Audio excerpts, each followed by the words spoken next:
जय श्री कृष्ण दोस्तों, BSNR family में आपका स्वागत है। दोस्तों, आज मैं आपको गुरु प्रदोष व्रत की व्रत कथा और पूजन विधि बताऊंगी। उसे जानने से पहले जो पहली बार मेरी वीडियो को सुन रहे हैं, प्लीज़ मेरे चैनल को सब्सक्राइब करें, बगल में घंटी के बटन को भी दबाएं, जिससे मेरी आने वाली वीडियो का नोटिफिकेशन सबसे पहले आप तक पहुँचे। दोस्तों, स्कंद पुराण के अनुसार त्रयोदशी तिथि में सायंकाल को प्रदोष काल कहा जाता है। इस दिन शिवजी को प्रसन्न करने के लिए प्रदोष व्रत रखा जाता है। धर्म, मोक्ष और सुख की प्राप्ति के लिए भक्तों को प्रदोष काल में शिवजी की पूजा करनी चाहिए। प्रत्येक माह के कृष्ण और शुक्ल पक्ष की त्रयोदशी के दिन प्रदोष व्रत किया जाता है। इस दिन सूर्यास्त से पहले स्नान करके श्वेत वस्त्र धारण करना चाहिए। पुरुष श्वेत वस्त्र धारण करे और स्त्री किसी भी रंग के कपड़ों को धारण कर सकती है। इसके बाद सायंकाल में विभिन्न पुष्पों, लाल चंदन, हवन, भगवान शिव जी की प्रसन्न प्रिय वस्तुएं, बेलपत्र आदि लेकर भगवान शिव जी की पूजा करनी चाहिए। पूजा के समय एकाग्र रहना चाहिए और शिव पार्वती का ध्यान करना चाहिए। मान्यता है कि 1 वर्ष तक लगातार यह व्रत करने से मनुष्य के सभी पाप खत्म हो जाते हैं। प्रदोष अथवा त्रयोदशी का व्रत रखने वाला मनुष्य संतोषी व सुखी बनता है। इस व्रत से संपूर्ण पापों का नाश होता है। इस व्रत के प्रभाव से विधवा स्त्री अधर्म से दूर रहती है और विवाहित स्त्रियों का सुहाग अटल रहता है। वार के अनुसार जो व्रत किया जाता है उसी के अनुसार फल प्राप्त होता है। सूत जी के अनुसार त्रयोदशी का व्रत करने वाले को 100 गाय दान करने के फल प्राप्त होता है।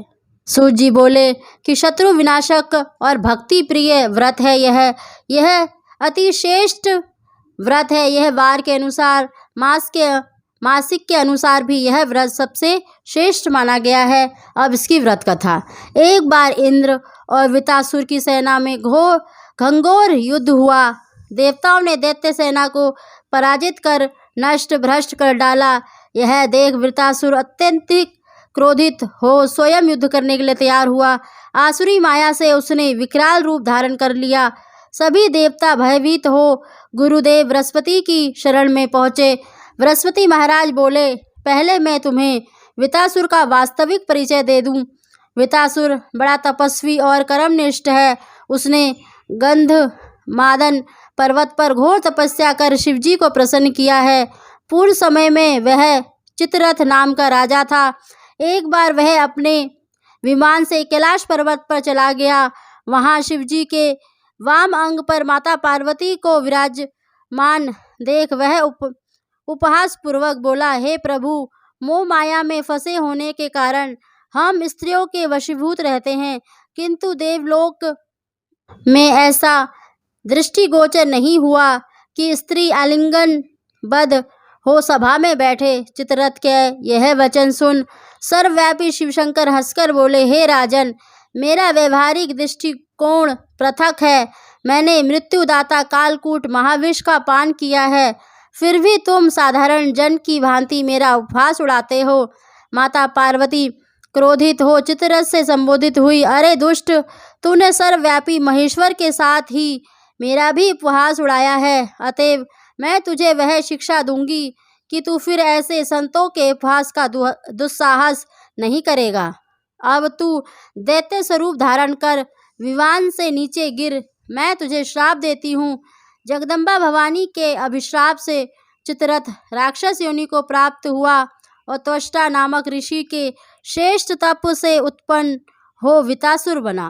गुरुदेव बृहस्पति आगे बोले, वितासुर बाल्यकाल से ही शिव भक्त रहा है। अतः हे इंद्र, तुम बृहस्पति प्रदोष व्रत कर शंकर भगवान को प्रसन्न करो।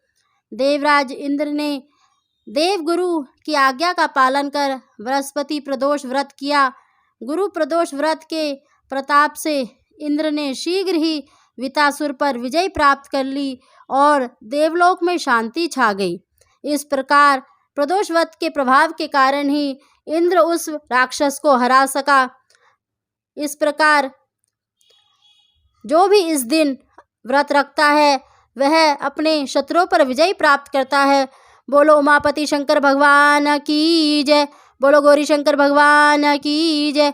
भक्तजनों, इसके बाद जो आपने प्रसाद बनाया है उसका भोग लगाएं और भगवान शंकर की आरती करें। आरती में ओम जय शिव ओमकारा वाली आरती कर लें। आप सभी को जय श्री राधे।